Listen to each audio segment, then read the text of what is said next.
Hello my dear students, CK classes में आप सभी का स्वागत है। आज हम लोग एक पोएम पढ़ेंगे जिसका नाम है एन इपिताफ। तो इपिताफ के मतलब क्या होता है? जब कोई व्यक्ति मर जाता है या मरता है और जहाँ पे हम लोग गड़ते हैं जाकर, तो वहाँ एक पत्थर का बनाया जाता है जो कुछ लिखा जाता है, और उस पे जो लिखा जाता है उसको बोलते हैं हम लोग स्मृति लेख या मृत्यु लेख लिखते हैं। तो एपिताफ के मतलब होता है स्मृति या स्मृति लेख कहते हैं। और जो एपिताफ है वो वाल्टर डेला मेयर के द्वारा लिखा गया है। इसके पहले भी हम लोग इको में पढ़े थे, तो ध्यान रखना वाल्टर डेला मेयर। तो पोएम पढ़ने के पहले हम लोग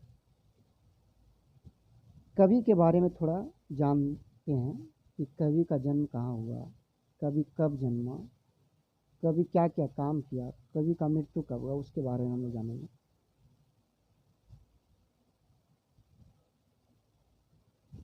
तो अबाउट अथर मतलब कवि के बारे में।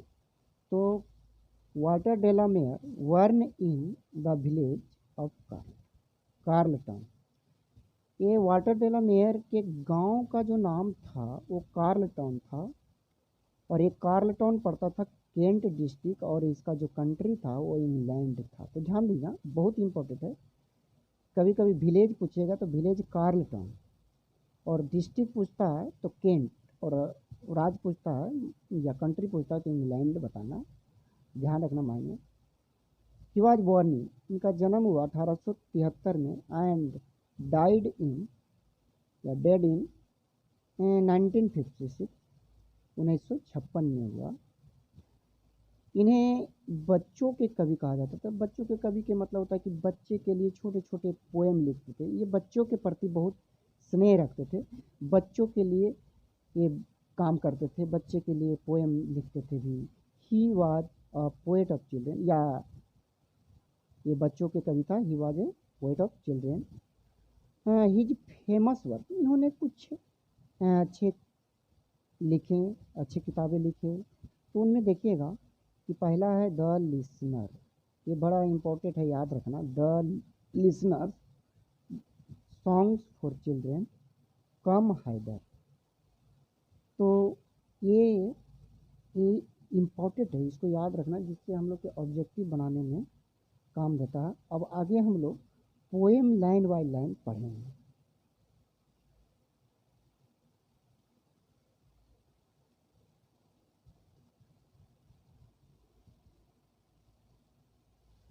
देखेंगे एन इपिताफ। तो फिर से एक बार देख ले।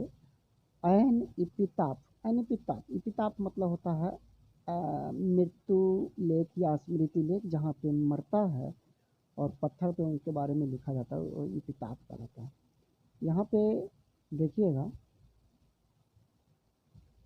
फर्स्ट लाइन करा, हेयर लाइज ए मस्ट ब्यूटीफुल लेडी।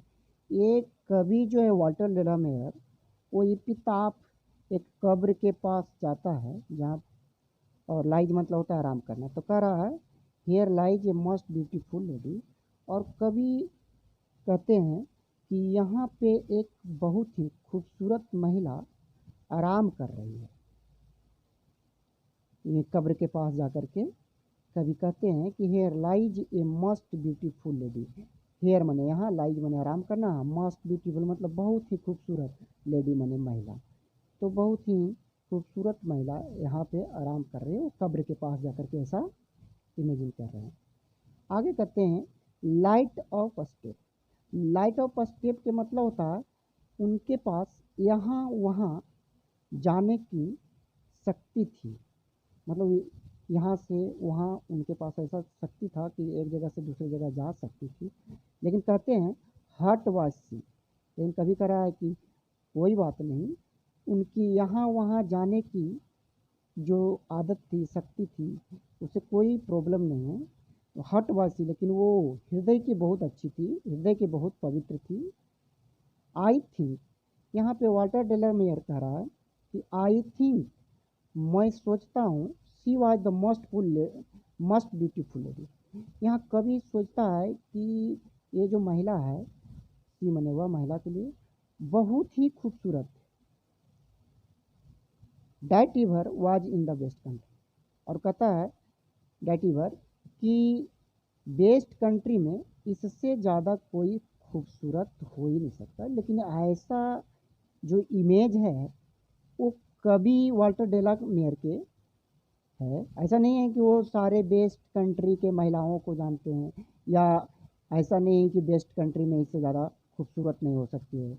लेकिन वाल्टर डेलामेयर के कहने का मतलब है कि इससे ज़्यादा बेस्ट कंट्री में कोई खूबसूरत नहीं है। लेकिन यहाँ पे सोचने की बात है, ऐसा केवल कवि का मन में है। और एक बात और भी इसमें बोलना चाहते हैं कि हम लोगों को अपनी सुंदरता, अपनी शक्ति पर घमंड नहीं करना चाहिए। कैसे? बट ब्यूटी बेनिसेस, बट माने लेकिन, ब्यूटी बेनिसेस, बेनिसेस मतलब होता है समाप्त होना या गायब होना। तो लेकिन जो सुंदरता है वो गायब हो जाता है, ब्यूटी पासेस, चली जाती है। कहता है कि आप कितनों भी सुंदर है, मरने के बाद आपके पास कोई नहीं रहता है। वही भी कहता है कि बट ब्यूटी बेनिसेस, ब्यूटी पासेस, सुंदरता जो है वो खत्म हो जाती है, एक दिन समाप्त हो जाती है। However rare rare it be, कह रहा है कि ये जो सुंदरता है बहुत ही कठिन या बहुत ही मुश्किल से मिलती है किसी न किसी को, या बहुत भाग से मिलती है। एंड और कभी कह रहा है and when I crumble who will remember. अब कह रहा है, कभी कह रहा है कि क्रम्बल मतलब होता है बिखरना या मर जाना भी होता है, कि जब मैं टूट जाऊँ, बिखर जाऊँ या मर जाऊँ, तो जो मैंने यहाँ कंजक्शन का मतलब हु का मतलब जो होगा, हु विल रिमेंबर, कौन उसको याद करेगा, किसको? उस सुंदर महिला के, वो मस्ट ब्यूटीफुल लेडी को। कभी कहता है कि मेरे मरने के बाद उस महिला के, उस लेडी को कौन याद करेगा? Who will remember this lady of the best country, इस पश्चिमी देश की महिला को कौन याद करेगा यदि मैं मर जाऊं? ऐसा क्यों कह रहा है? क्योंकि इन्होंने अपने ज़िंदगी में कोई ऐसा काम तो किया नहीं, केवल सुंदर है, और सुंदरता भी है तो वो कवि के नज़र में, कवि के सिवाय उनको कोई नहीं जानता है, क्योंकि उन्होंने ऐसा ज़िंदगी में कोई काम तो किया ही नहीं। तो ये पोएम का सारांश था। और एक बार फिर से देख लें कि here lies most beautiful lady, light of a step at hunt was she, I think she was the most beautiful lady that ever was in the best country, but beauty vanishes, beauty passes, however rare rare it be, and when I crumble who will remember this lady of disaster. इसका जो हिंदी में सुन ले, कभी imagine करते हैं एक कब्र के पास जा कर के, और कहते हैं कि यहाँ पे जो महिला पहले मरने के पहले थी बहुत खूबसूरत थी, और एक कब्र में महिला क्या कर रही है? आराम कर रही है। ये महिला के पास ऐसी शक्ति थी कि एक जगह से दूसरे जगह भी जा सकती थी, लेकिन उनके जो हृदय था बहुत ही अच्छा था, पवित्र था।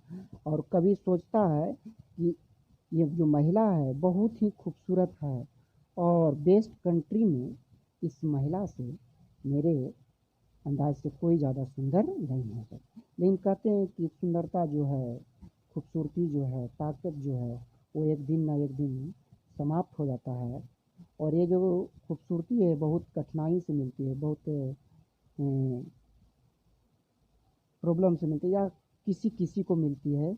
और कभी कहता है लास्ट में कि अगर मैं मर जाता हूँ, मैं टूट जाता हूँ, बिखर जाता हूँ, तो इस पश्चिमी देश की खूबसूरत महिला को कौन याद करेगी? क्योंकि इन्होंने ज़िंदगी में कोई ऐसा काम तो किया नहीं, केवल सुंदर है। और कहा जाता है कि एक सुंदरता, अगर सुंदर नारी मरता है, दूसरे जन्म हो जाता है, तो उसकी नाम हट जाता है, और दूसरे जो वर्तमान में रहता है उसका नाम चलता है। तो इस पोएम का ये सारांश हुआ, हिंदी हुआ, और एक्सप्लेनेशन को देखें और समझने का प्रयास करें। Thank you very much.